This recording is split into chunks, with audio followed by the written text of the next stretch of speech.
How to leave Life 360 circle. Hey everybody, welcome back to our channel. In today's video I will guide you on how you can leave Life 360 circle, so make sure to watch the video till the very end. So if you want to leave Life 360 circle, it is actually quite very simple to do so.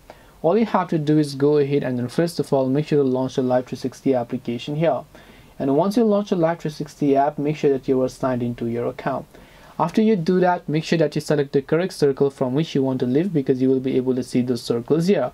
And then you have to make sure to tap the the gear icon from the top left of the screen here.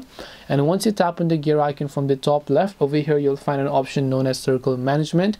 So make sure to tap the circle management option, and once you go to the option called circle management here, you'll find the option called leave circle. So when you tap the leave circle option here, you'll just tap the yes option, and once you've done that, you'd have successfully left that Life 360 circle.